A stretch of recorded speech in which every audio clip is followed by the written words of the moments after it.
Good morning and welcome to another episode of Southern Scrap Nation's podcast. Your host, as always, Daniel Jonas. Here for another episode on June 7th, 2023. It is here in Charlotte, North Carolina, at around like 10 a.m. I'm doing the podcast, and we'll be going over this past weekend's fights for UFC, as well as previewing and breaking down this weekend's main event at UFC 288? 289. 289.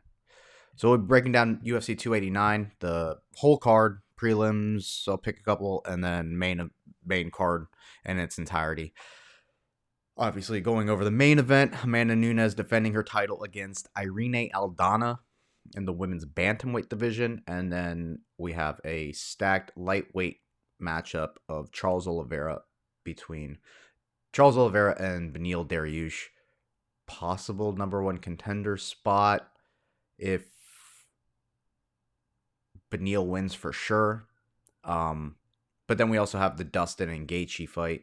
So they'll probably also be in contention. It'll kind of be hard to sell Islam and Charles too.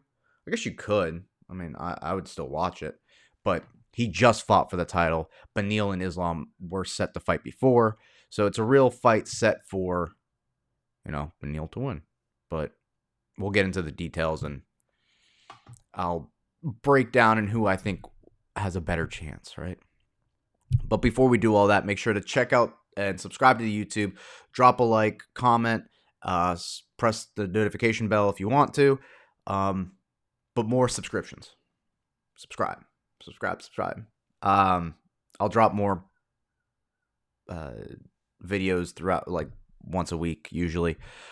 This past couple weeks, I took a break. Obviously, Memorial Day.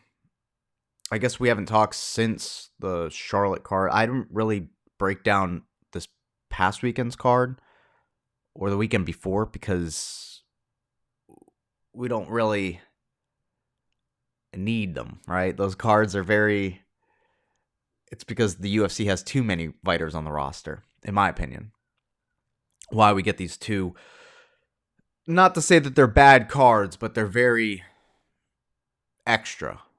Like, I would have been fine with UFC Charlotte taking 2 weeks off from watching fights, and then UFC 289, and then kind of let other organizations take the reins and put out whatever cards they wanted to. Like this past weekend, KSW, a promotion in Poland, put out, I guess it was called Coliseum 2, which means there was probably Coliseum 1, and they sold out a crowd of 50,000 people.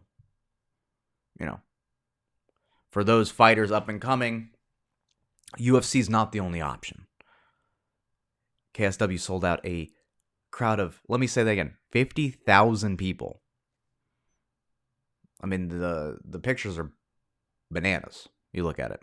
One guy came out in a car, like old school WWE style, came out in a car. I don't know if they still come out in cars or if they ever did. But the idea is they have the production. They have, if you want to get crazy and have a car drive you up to the ring, you can have that.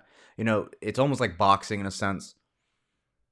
The only issue is, and this is where I think why it doesn't get as much, it's like a double-edged sword, right? Why it doesn't get as much traction as the UFC does here. One, UFC is global. And two, KSW is based out of Poland. So people in the United States, unless you're into the MMA world, aren't really going to know about it. And then 3, this was Coliseum number 2, right? So unlike the UFC, they don't put on as many fight cards. And so MMA being a sport of what have you done for me lately, when you don't put out, KSW 1, Coliseum 1, probably the same thing, 30,000 to 40,000 people. And then you take, let me look. You probably take enough time.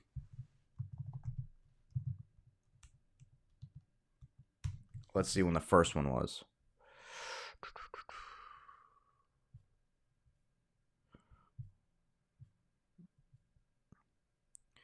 So Coliseum, and more the reason why I'm talking about this, I'm sure people have seen it, and I'll probably pull it up. Guy won by bottom full mount, knocked a guy out.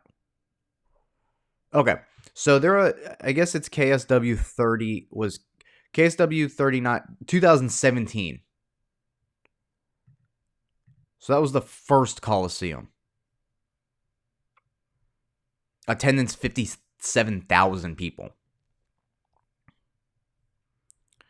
Let's see what their last event was, though. So you have Coliseum 2, which is what? KSW 83. Let's go KSW 82.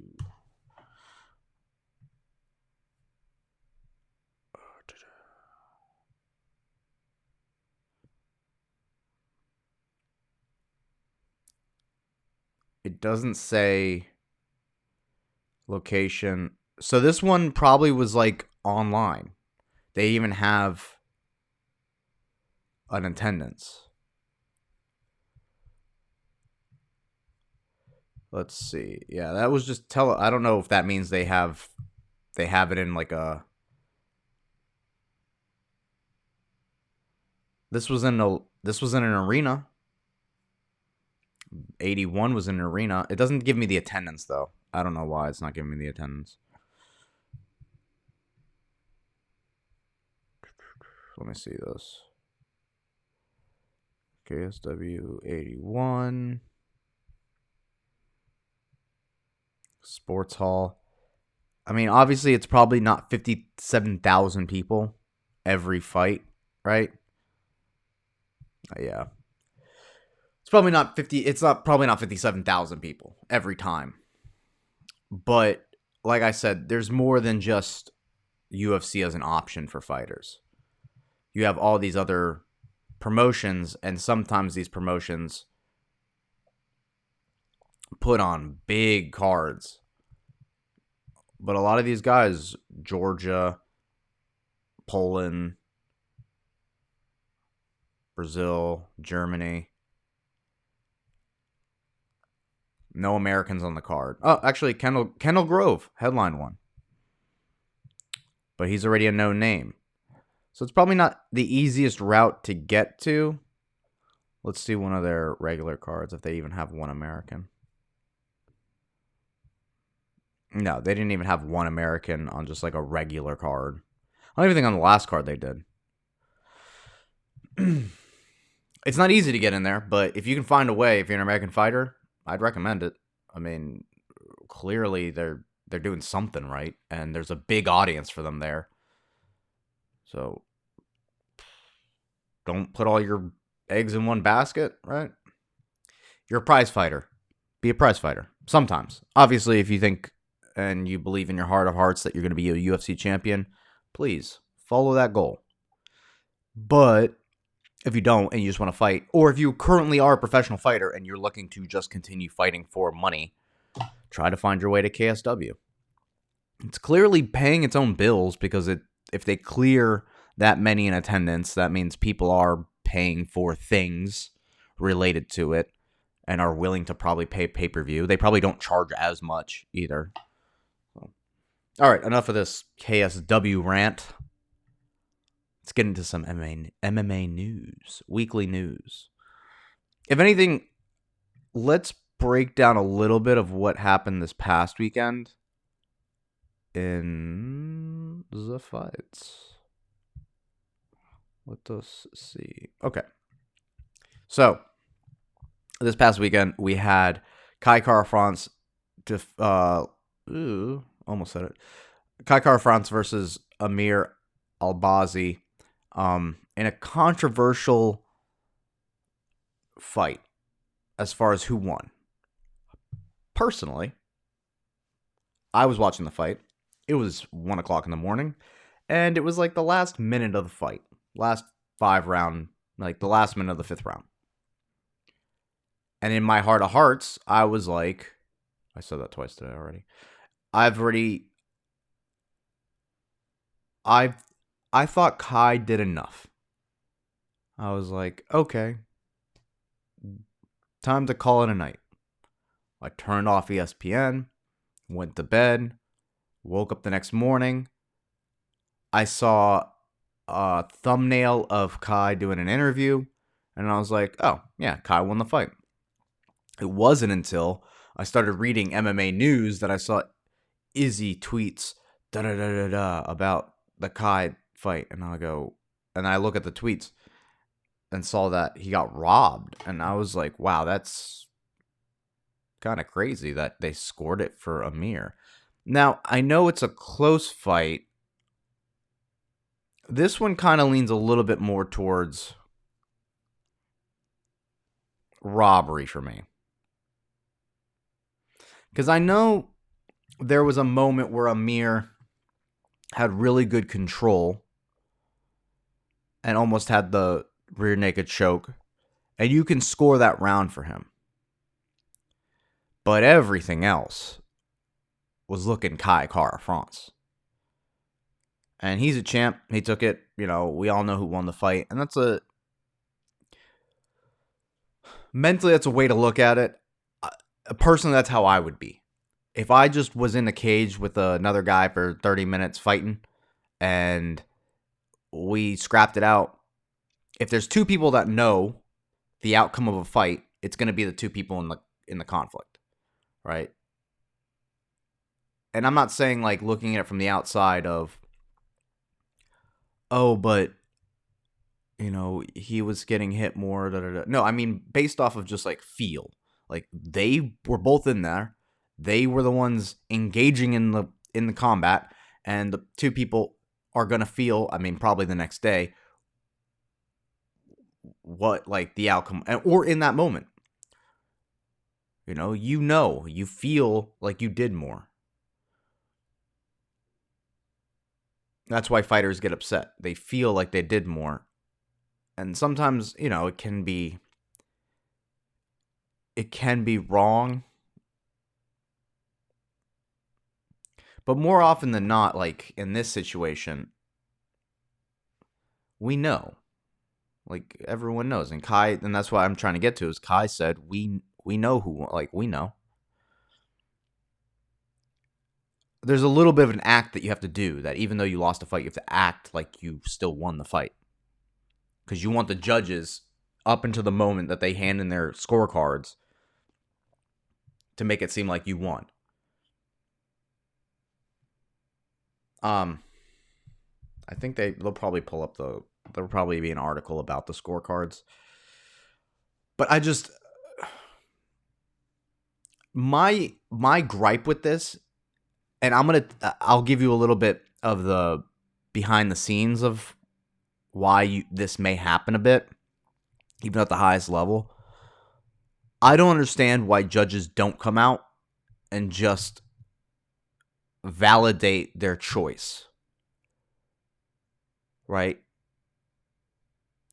If you're an MMA judge, and like I said, I'll give a behind the scenes and tell you what when I took the judging course, and I'll tell you what they told me for boxing and for MMA in the state of North Carolina, but they have representatives from other, like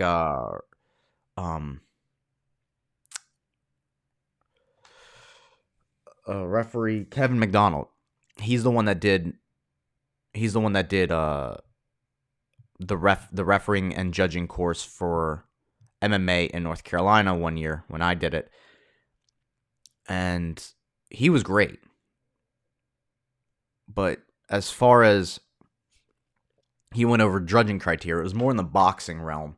The boxing judging, where they explained it. Everyone was doing it's like everyone was there for boxing and MMA, so pretty much they just kind of kept the same theme for the weekend. And this is probably the reason why, but I think it's BS. And I think if you are a MMA judge, you should be confident in your ability to judge, right? So if anyone comes to you and says, I think your judging was wrong, then you should be able to, without any hesitancy and without hiding behind the judging scorecard and then going away and then coming back every weekend without having to answer for your judging. If you start getting any controversy online, as a judge, you should be able to pick and shoot, and not pick and shoot, but justify everything that you judged. Why I gave him round number one. This is why. according to dominance, damage, and duration, the 3 Ds that determine the fight or the winner of a fight, right? In that order: damage, duration, dominance, right? Through those 3 criteria, I should be able to explain to you why I chose this person to win. But in MMA judging and in boxing judging, they tell you, at least when I took the MMA judging course, and I don't care if they hear this or whatever, because I'm an MMA coach, and at the end of the day, that's what matters to me more than being a judge or a referee, even though I think we should have more fighters and coaches or whoever as judges and referees. To me, it's a lot of political BS. Hands down, the people that judge in North Carolina, the people that referee in North Carolina, don't know squat about the sport. They're there to hang out with their friends, and they're there to just get free cookies at the DoubleTree Inn that they stay at. No one really knows. They asked us to score Deontay Wilder versus Tyson Fury. I think the first fight. They asked us to judge one round of it, and everybody except for maybe 2 people, including me, one of them also having some experience in jiu-jitsu or fighting or something. Basically, the 2 of us are the only ones with cauliflower in the room. Everyone else got it wrong. So these are the same people that they still... And then, so let me preface this as well. I passed the course. Your name gets put onto a list of people that are certified referees and judging for boxing and MMA in the state of North Carolina. You get put on the list, but it's up to the promoter to hire you. So if you don't shake the right hands and meet the right people and get into the right groups, you won't get put in as a judge or a referee for a promotion to gain experience and then be able to go into the bigger stages. And the way that you play ball is if you do end up judging a competition, to not say anything. They tell you to not go on Facebook. They tell you not to go on Instagram. They tell you to not go and try to talk and justify or talk to journalists. They tell you not to do that.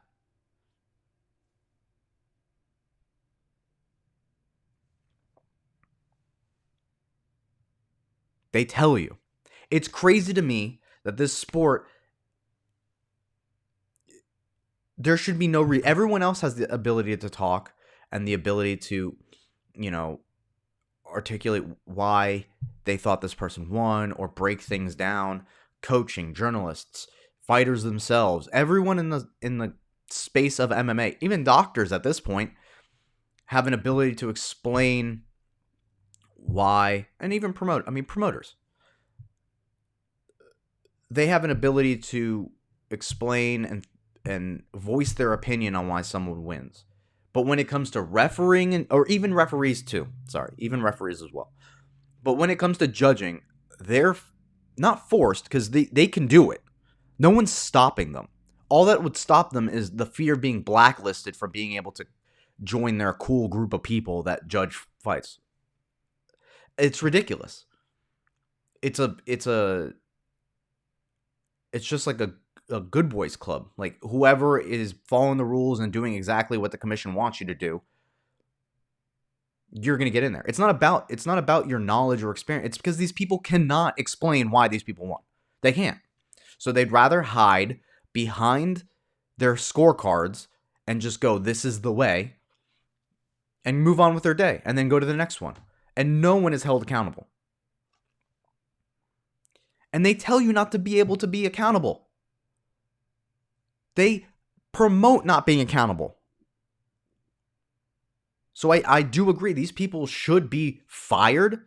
If you mess up on a card like this, you should be fired or removed, fined, something.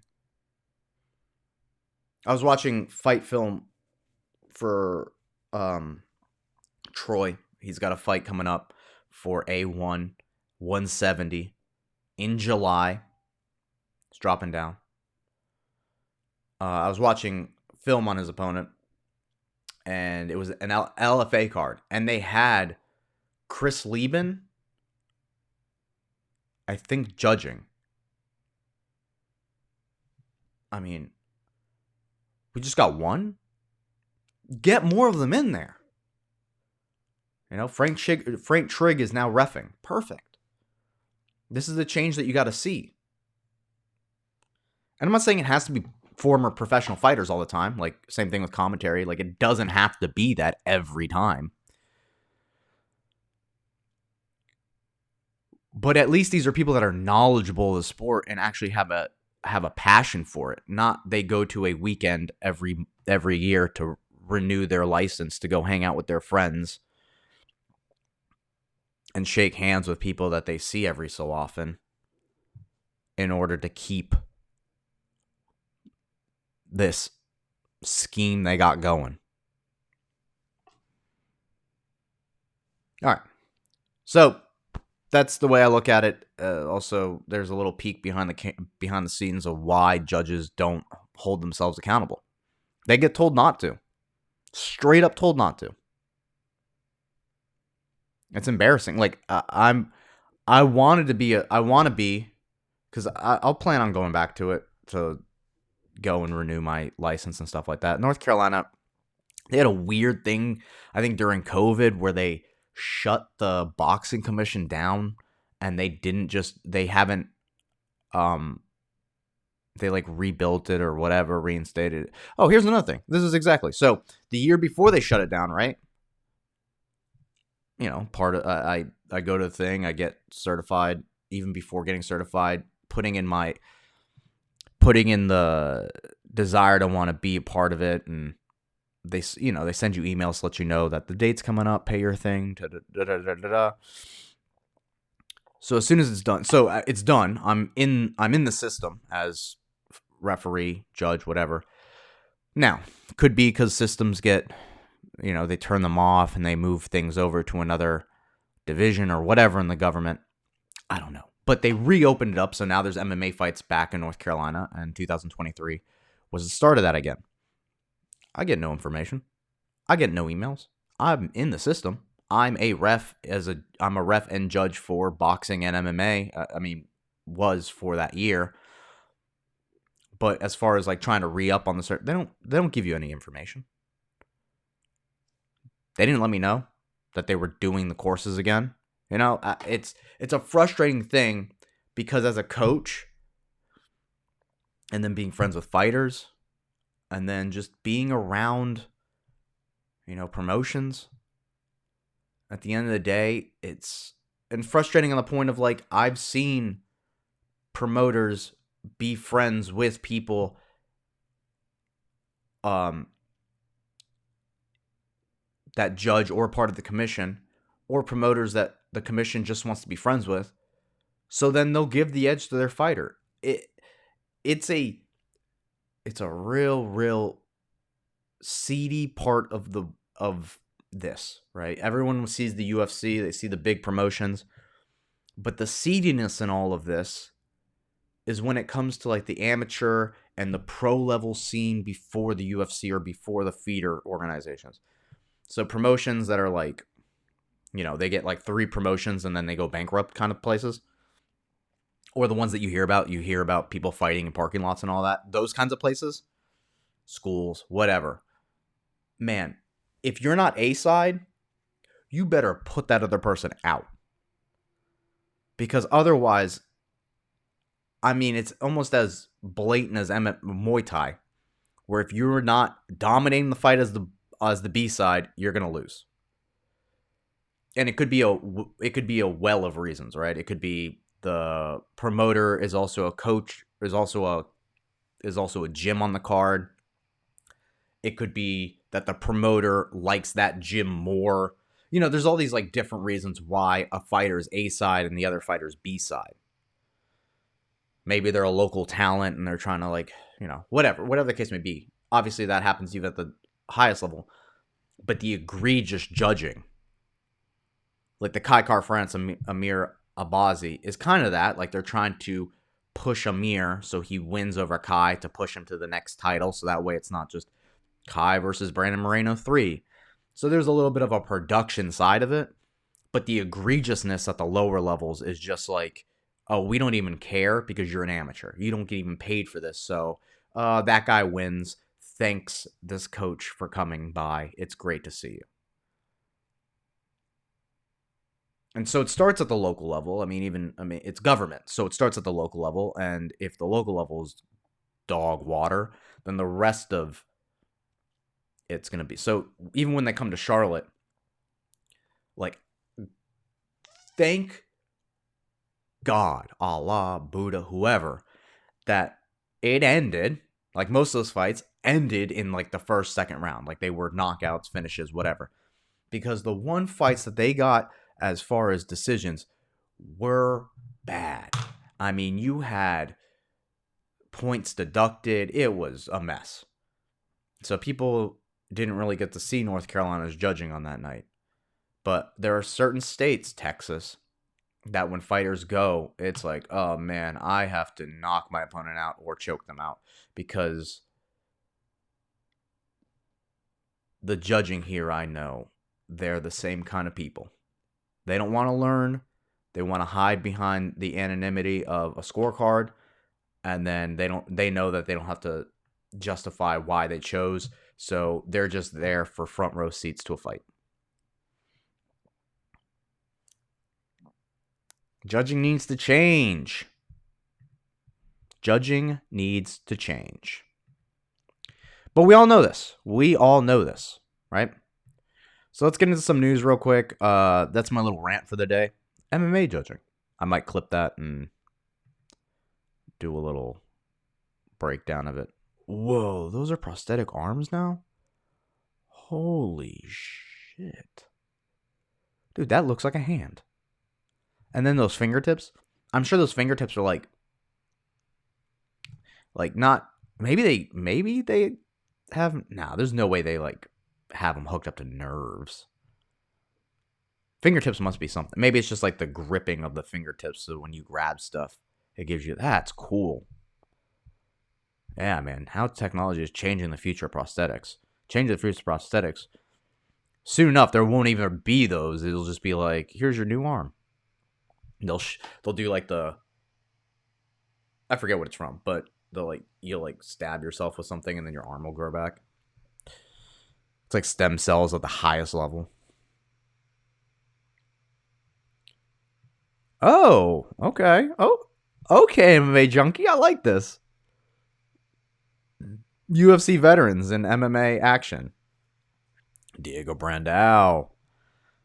Bigfoot Silva. Former Charlotte fighter Impa Kasanganay. Marlon Moraes. Chris Wade, PFL. Yep.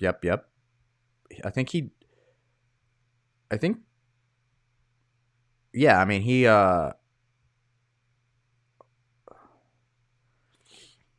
he's been fighting really good competition, like Bubba Jenkins.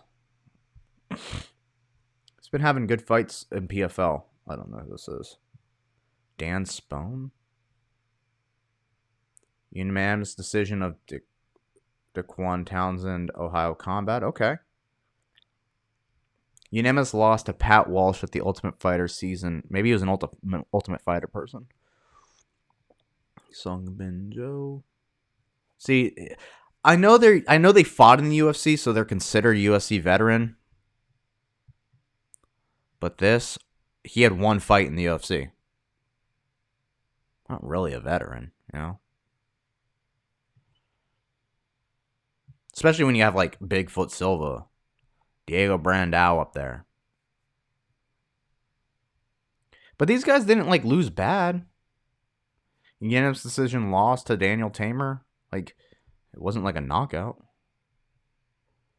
Yeah, record since UFC exit, 11-4 for this Dan Spone. Like, he's had his own career. He's had 15 fights. He's like less a UFC fighter and more just a person that fights in other organizations. Tyler Diamond. Won something. Exit 3-1. He lost to Bryce Mitchell. This PFL guy lost to Brendan. I forget this guy's name, but he's good. Brendan MMA. Mullen Moraes, PFL. He lost to this guy. See, he's ready. Look at this. Loss.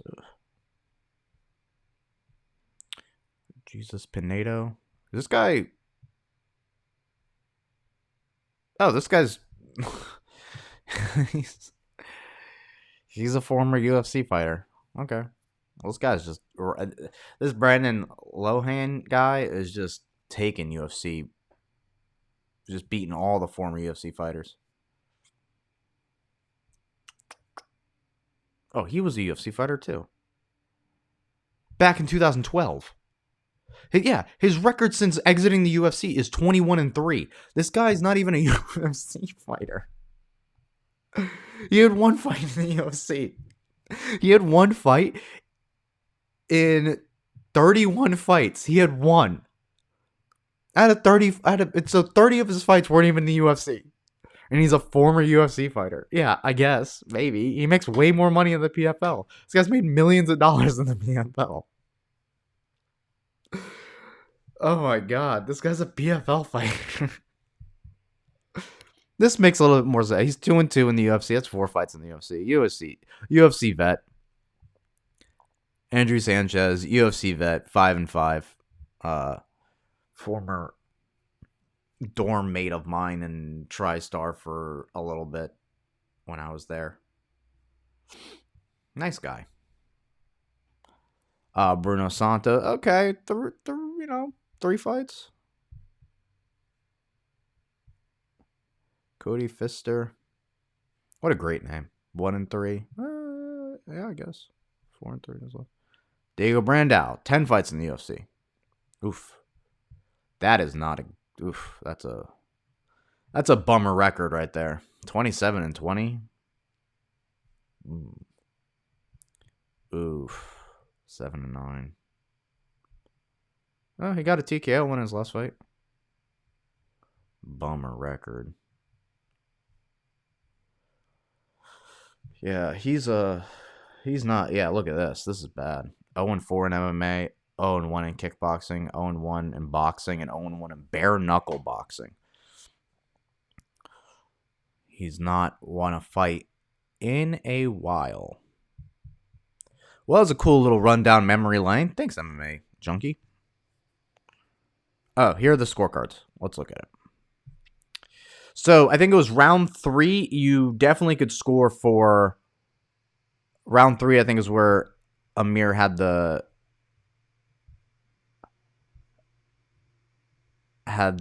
rear naked choke. So, round 3, unanimously, yeah, for Amir.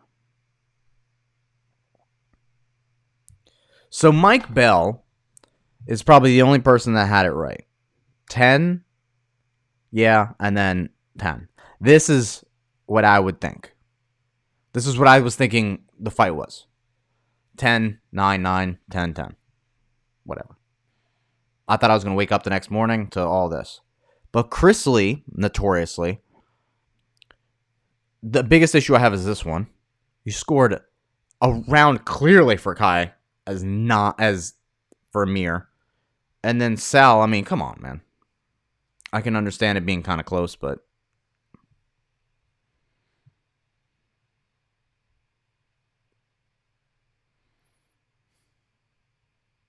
how is she still fighting? Or how is she still judging? I don't know how she's still how is she still judging?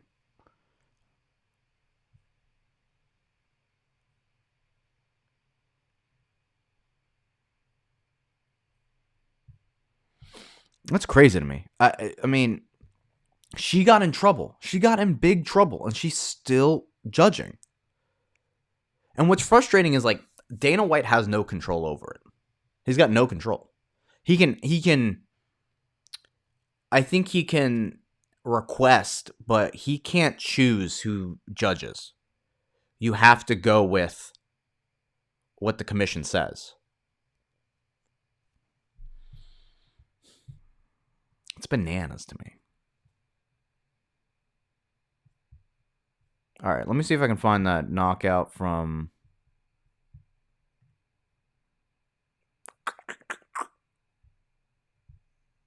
Yo, this man with the worst takes ever. How's this guy a comment? Like, I don't understand how this guy does commentating or does a show. I don't get it. I don't understand how people like enjoy this. His takes are so fucking outlandish. It's crazy. It's weird that at times I look forward to Amanda Nunes. I'm gonna say his quotes. It's like, as much as I have a feeling that, yeah, it's a clickbaity title for sure, but I definitely think that it kind of is the bad take I think it is. I definitely think, even though it's a clickbaity title, whatever he's going to follow all this up with is probably as bad as we all think it is. It's weird at times. Quote from Anthony Smith. It's weird at times. I look forward to Amanda Nunes' retirement. Smith asked, unquote. Smith asked Monday on the MMA Hour. Quote, it's a very weird sentiment I have. Sometimes when I see her in these fights, weeks in these interviews, and she's dragged her whole family there, and then she gets in and she fights, sometimes I almost feel bad for her. Like, just go enjoy your life and just have fun. Like, stop doing all this shit, because a lot of times she doesn't seem to always enjoy it that much, unquote. What are you talking about? She doesn't seem to enjoy it? My man, to her, it's an easy paycheck. It's not that she doesn't enjoy it. It's just that no one gives her a good fight. Yeah, she didn't enjoy it, the one with Juliana Pena, the first one. She had an injury. That sucks. But then she came back. She went southpaw, and that's all she did. She just went southpaw and got an easy dub. It showed everyone. I was like, you thought. No, hey everyone, I was really injured. She feels better. You watch the countdowns. She looks great. She sounds great. She goes to Brazil. She hangs out with her family. Yeah, probably the weight cutting sucks. She probably doesn't like cutting weight. Training isn't always the most fun thing in the world. But when she won that title back, it wasn't like she got the belt back and was like, oh, I guess it's just another day in the office. Bro, she's happy. She's happy being the best in the world. Not that not that she needs another job. Like, I'm sure she's financially fine. I'm sure she does all the financially, she does all the right financial moves outside of the octagon too. But what do you mean? She's still evolving. She created her own gym. She's going a different way. Like, I think it's not that I want to see her retire. Why would you want to see her retire? I feel like she enjoys it.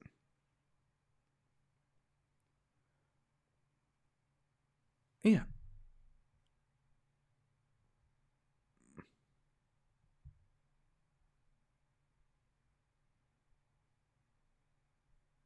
She fights like once a year?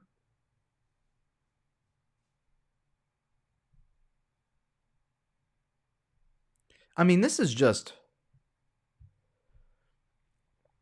like a really bad take. I don't get it.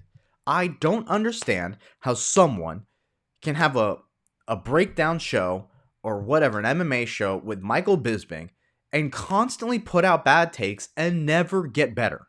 Like, and they don't get better. They don't get better at the commentate. They don't get better at anything.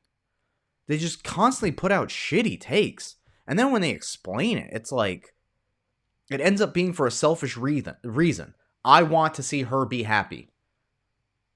Okay, so you want her to live in a world where you think that would make you happy. So it's a world where you're happy because she's doing what you want her to do, because that in turn makes you happy. But you don't really want to address what makes her happy. Maybe fighting makes her happy. Because when I see her win 2 belts, she looks ecstatic. So what a shitty take. And he continues to put him out there. Israel likes the idea of big fight with Hamzat, but has bigger fish to fry.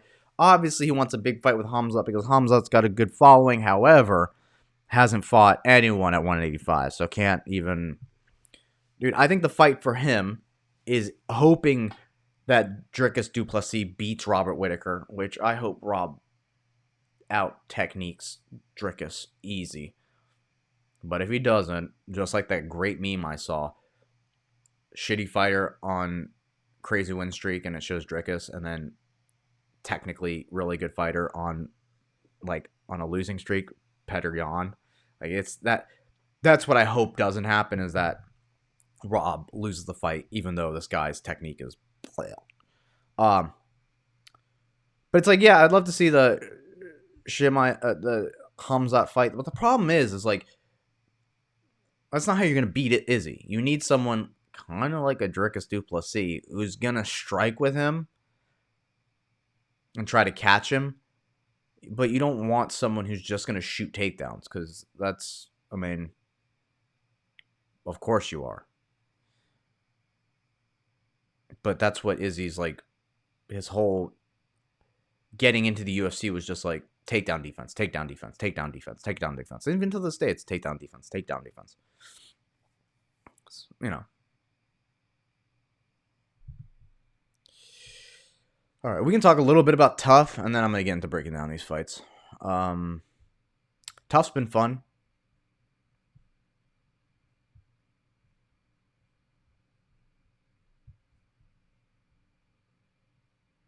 I mean, look at that. 50,000 people. Look at this. Look at this Coliseum. Gosh darn. Look at that. I don't want to see that. Look at this. It comes out in a car, singing. Ice cream or fake cake in a truck. Look at this scene. UFC never would.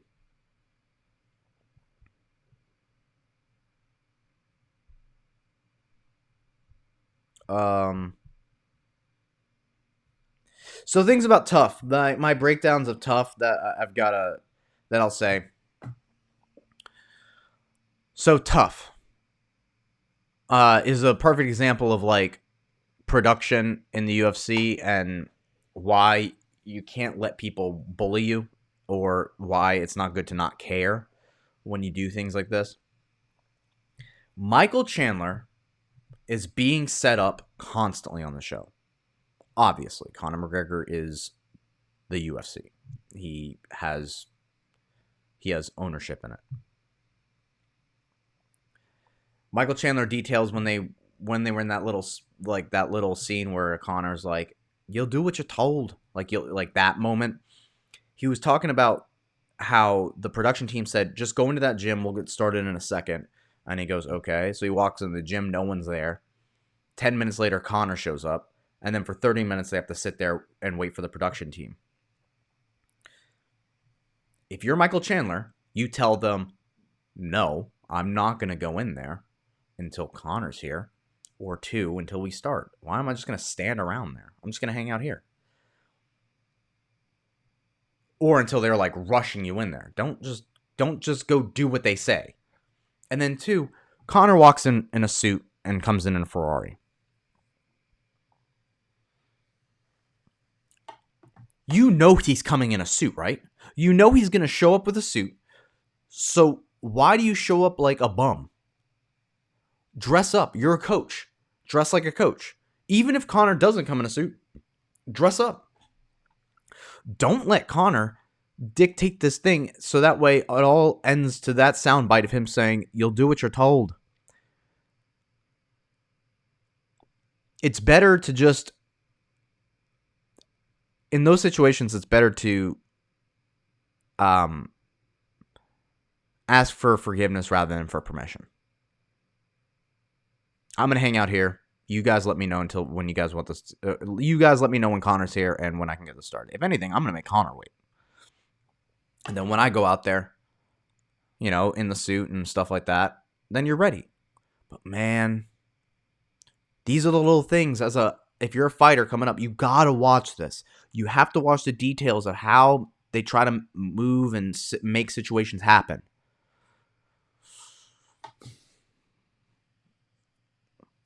Give a shit about what you're doing. If you're going to do something, do it right.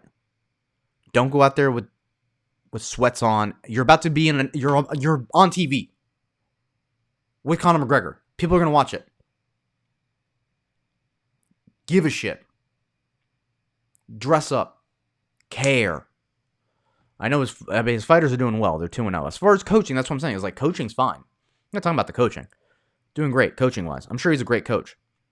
I'm just saying, as far as like and I know it's like, I don't care what I'm who I am. It's not the point. If you care and you do stuff and you like show up, you will get more opportunities.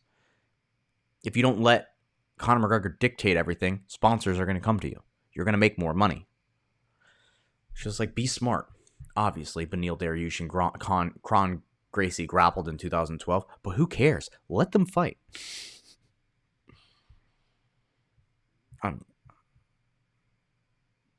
Hey, MMA fighting, we still doing this? We still doing. And what's crazy is it's like not just MMA fighting, and it's kind of, I realized MMA as an audience of people, they are very old school in the sense of, yeah, give me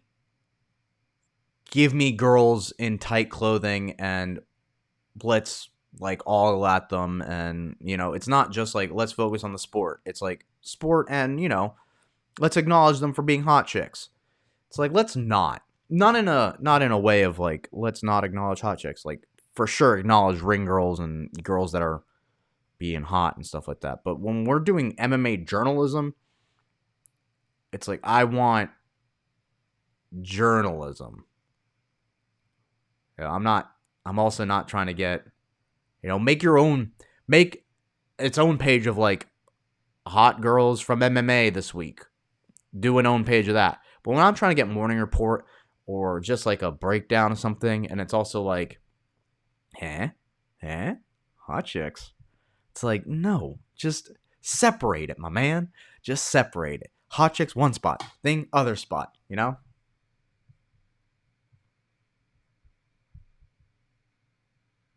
a really bad poster.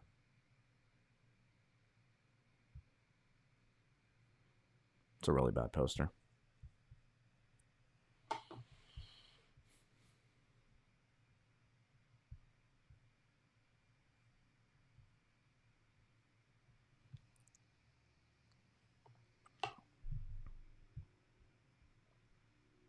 Okay. If the term robbery is thrown around too much at MMA, which I tend to agree. If the term robbery is thrown around too much in MMA, which I tend to agree, right? Because close fights are usually close fights. They're not robberies. Robberies would be like egregious things where it's the fight is clearly 3-2 and then the judge scores it 5-0 for the other person. That's more of a robbery because it's like they didn't even watch the fight. Would the robbery be reasonable if we referred only to round 4? This was after all the round that changed the outcome of the fight due to the judge's negligence. Yeah, I mean, in that case, I would say if you're just scoring round 4, which essentially determined the fight.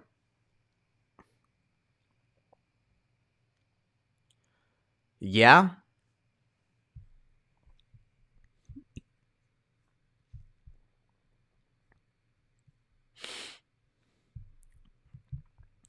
Somar. Right? Somar. Watch this journalism. Watch this. Somar. Right?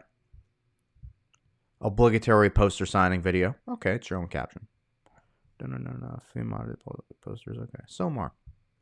Somar. Okay, so you just took his caption and then just put it over there. Great. Glad this is what journalism is.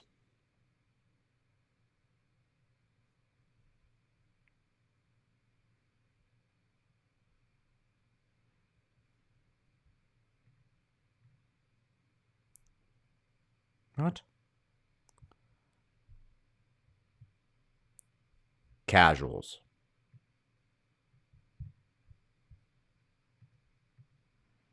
All right, now time for the fun news.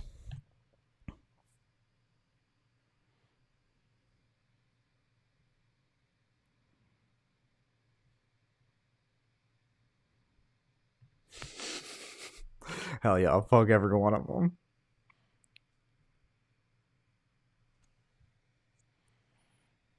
But is it about like?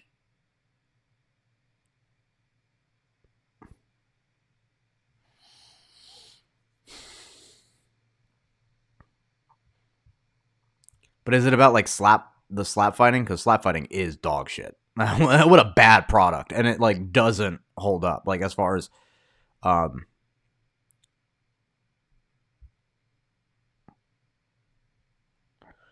like oh here we go. Like yeah, slap like even on like numbers, it doesn't do well. All right, what does he say? I'm not going to watch all this. How can you make those? I think open scoring. No, judges just need to be held accountable. I think this is the biggest thing. I don't think open scoring is what you need. I think they just need to be held accountable.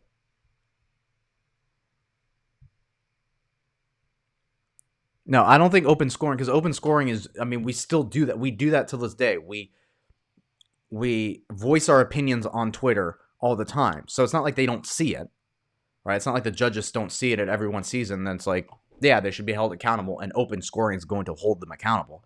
No, you have to hold them accountable by firing them. That's it. And then hiring someone better. That's how you hold someone accountable. All right, let's break down the fights. I know this has been a long one, but I've had a lot to talk about. So 51 minutes in. All right, sweet. Awesome. Let's see how long these breakdowns go. So let's go ahead and early prelims, nothing. Don't really have anyone to talk about here. All right, let's start. Blake Bilder versus Kyle Nelson. I'm interested in this fight solely on the fact that Blake Bilder, my MMA fighter, Isaiah, he got me onto this dude's coach, Flamin' Hot Mitts, who's very popular in the pound holding community. I figured out, and especially in the boxing community. He's great as far as watching him train and working with Flamin' Hot Mitts. I'm excited to see him fight and hoping that the stuff that he teaches also translates, and looking forward to seeing it translate in the octagon. Flamin' Hot Mitts, follow him on Instagram. He's great if you're interested in that kind of stuff. If you're training or want some extra content to look at. Ayman Zahabi versus Ori. I'm not even going to try to pronounce that name. Quilling Ori. 24-9. So as far as experience, this guy's got more quote unquote. This is the Mongolian murderer. Weird name, right? He's a Mongolian murderer. Yeah, Mongolian murderer. So he's a murderer. He's a murderer that's Mongolian, not a guy that murders Mongolians, right? That would be a murderer of Mongolia. Anyway, that's semantics.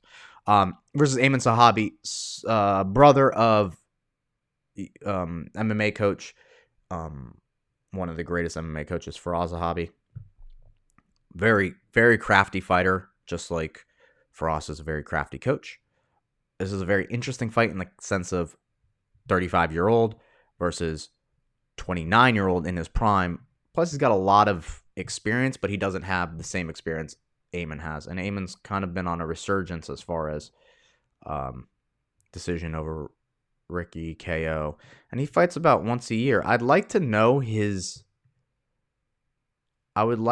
Ayman's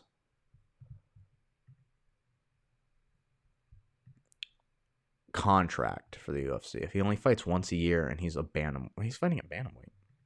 So he's been a bantamweight? Yeah, I guess he's always been a bantamweight. So yeah. All right, and then you have Miranda Maverick versus Jasmine Jasudavicius. I like Jasmine a lot. She was fighting at CFFC when I went with Troy, and she was in our corner. She was the only one in the corner to win all night, so I'm a big fan of her. She lost her last fight, though, but she's fun to watch. No, wait, she didn't lose her last fight. She lost against Natalia Silva. She won her last fight, right? And Miranda Maverick, she lost her last fight. No, she won her last fight. No, she won. She won. Erin Blanchfield, she lost. Okay, so it's been a while. So she's on a 2-fight win streak. And Jasmine is on a 1-fight win streak. Great fight. I think that's a perfect placement for both of them. They're also talent-wise kind of in the same area, but this is kind of a not make it or break it, but you got 25, 34. It's going to be Miranda's grappling versus Jasmine's striking and her footwork. Clinch work as well. She does good cage clinch work. And then I'm super excited about this fight.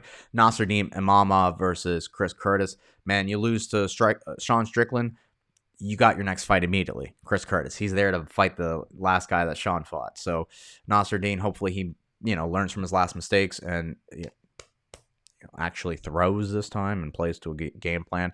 But, Chris Curtis having Sean Strickland in his corner and in his fight camp, he's going to tell him everything he needs to know about that fight. All right, so then you have Eric Anders versus Marc-Andre Barriault. Barriault just won his last fight, knocking out Julian Marquez. It was great. And then Eric Anders, always a fun guy to watch, but kind of like back and forth, wins, losses, win one, lose one, win one, lose one. So he just won his last. So, if you're betting, he won his last one. He goes on a win-lose. So. And then the return of Nate the Train versus Dan Ige. What a fight. It's going to be Dan Ige's one-punch knockout power and heavy hands versus Nate's pressure. And, man, I like this fight. It's 3 rounds. So these guys are going to have cardio for both of them. But it's going to be about Nate not getting clipped so hard. But he is there to get hit. So that's why, as far as this fight goes, I think Dan Ige has a little bit of a slight advantage just because Nate's there to get hit. And Dan is not one of those guys that you want to get hit by. Mike Malott versus Adam Fugit. I like Mike. He beat Johan in his last fight. And then he knocked out. He's got great boxing, great striking, very, very technically sound all around as an MMA fighter. And then Adam beat Yosaku Kinoshita. Round 1 via elbows. Okay. But this is in Canada as well, so Mike's fighting home soil. I think the technicality and already a little bit more experience in the UFC, hometown, A-side, Mike, this is a fight for Mike to win. Looking to push to that 10-1 record. All right, so co-main event: Charles Oliveira versus Beneil Dariush. Even though Beneil is the older fighter, not by much, by a year. The experience in MMA obviously leans a little bit more towards Charles, so he is technically the older fighter in a sense. He's been fighting in the UFC longer and he has more accolades in the UFC. He's also been UFC champion. So Charles is obviously looking to make the next move up to UFC Gold, back to UFC Gold, and right the wrongs that he had in his fight with Islam. Whereas Beneil is trying to get that long-awaited fight with Islam that everyone is excited to watch. Beneil's jiu-jitsu. Let's start with Beneil. His jiu-jitsu is phenomenal. He's fought and competed at the highest level. I'm pretty sure he won Worlds 1 year as a brown belt. Could be wrong. And he obviously trains.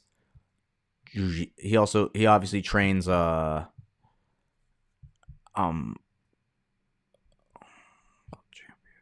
No-gi brown belt. Yep, I was right. He won it twice.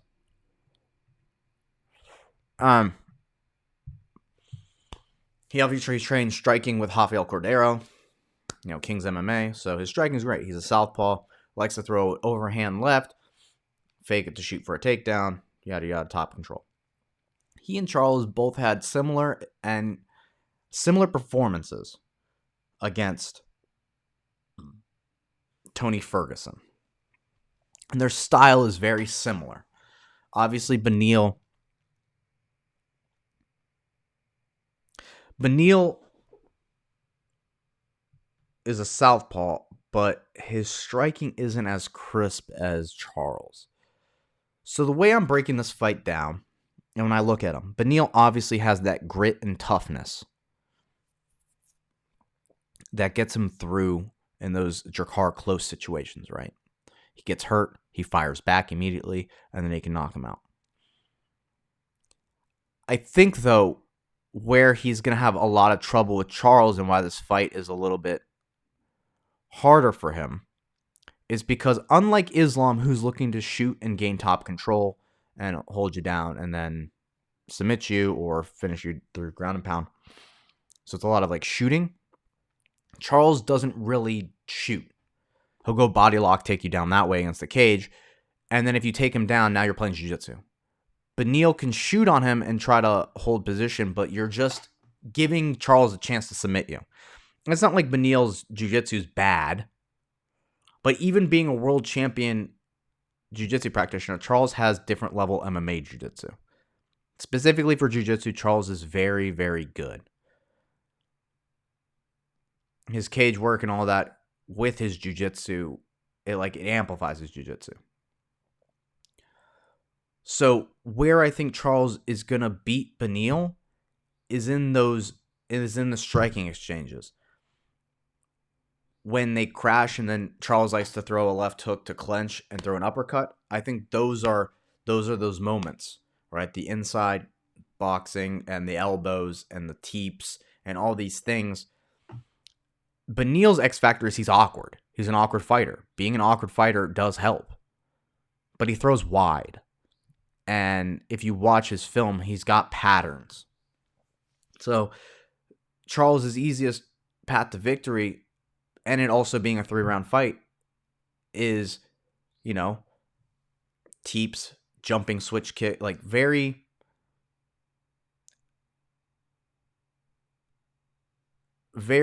linear strikes to keep from getting over the top. If I'm Beneil, I'm looking for the same thing that Islam did to him. Trying to counter, hook, cross, whatever. Try to catch him and then get on top and make him quit in that sense. And that's like where Beneil can do the best job. But I don't think... Whereas, like, for example, a Paul Felder fight. Paul Felder got on top and elbowed him. And I mean, it's a different Charles Oliveira. But even Islam, same way. He beat Charles in the striking before he got him down. I don't think Beneil's as good in the striking that he's going to be able to do that. I think if he tries to get aggressive in the striking, Charles is going to catch him. But if Beneil leans on the awkwardness, then I think he can try to catch Charles and then, take him down and submit him or make him quit in that sense. But I think it's going to be very hard for Beneil. I think this matchup's a harder matchup for Beneil than Islam is. I think Islam, you know what you're going to get, and Beneil's very good at scrambling. When you just have a guy like Mateus Gamrot, like you see how well Beneil does against someone like that. Charles doesn't shoot like that. And when you look at the people that he struggled with,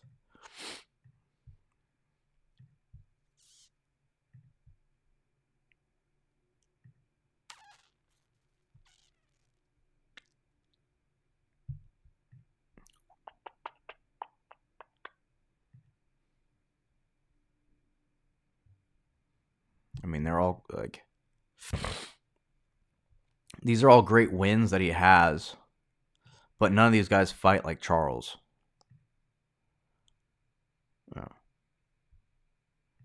Yeah, none of them fight like Charles. The ones he's lost to fight more like Charles. All right. I'm going to go Charles, but more of a Charles fan than Beneil. I don't know the odds, but I wouldn't be surprised if Charles was the favorite. Now, the women's bantamweight division. For the title, Amanda Nunes versus Irene Aldana. It was supposed to be Juliana Pena for the third time. She gets injured with like a broken rib. And so now we've got Irene fighting for the title. in her place. That was the fight Amanda essentially won. Also, Amanda called this fight. Going back to Anthony Smith's thing, Amanda called for her next fight to be Irene. What do you mean she doesn't like this? She called for a new contender and someone who is stylistically a bad matchup for her. What do you mean she doesn't like? Anyway, enough of that.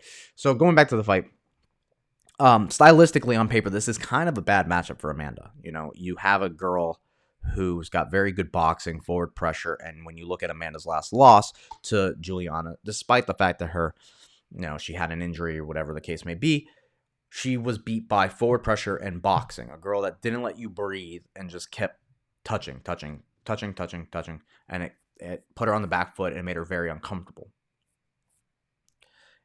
The thing that Juliana has that Irene doesn't have, though, is wrestling. I think Irene said it perfectly. She's like, what do you think you have that is going to help you beat Amanda? And Irene says, I'm Mexican. I think that's a perfect analogy for her. Is like, you need that forward pressure. You need to put your hands on her and don't let her breathe, because you can get her to quit. Other fighters have made her quit, and it's you've seen it happen. Also, going off of the momentum of Alexa Grasso, she just beat one of the most unbeatable women in all of UFC history. And so kind of going off and like building off of that, doing the same thing to Amanda. And if I'm Irene, I'm beating Amanda in this division. And then the rematch I want at 145.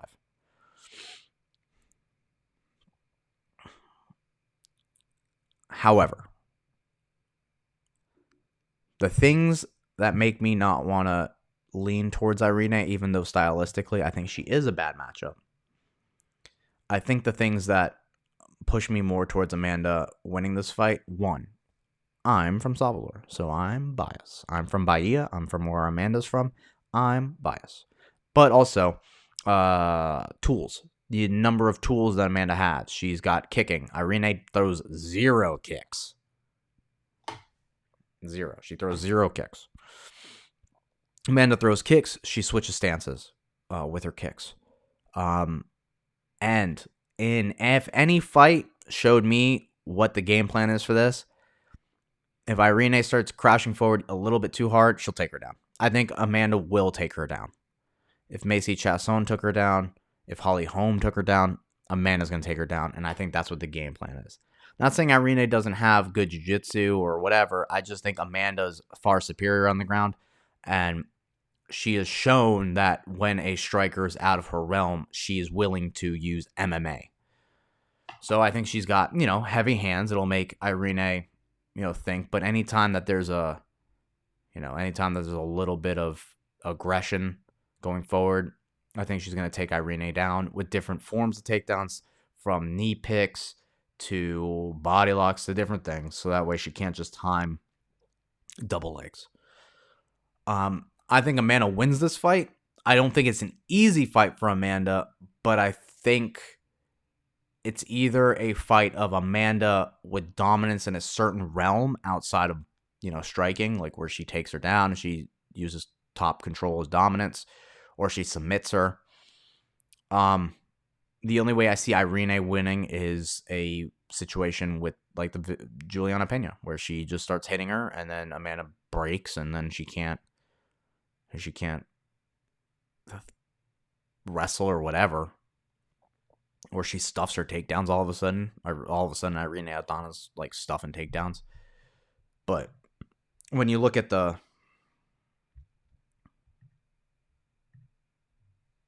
3 of 8 takedowns,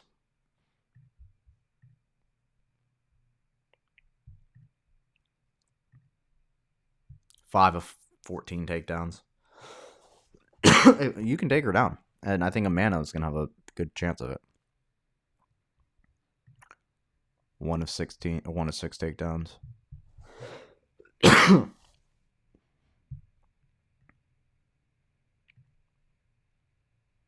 0 takedowns, but beat her on striking. Okay. But that's what I mean. Is like she used takedowns to set it up.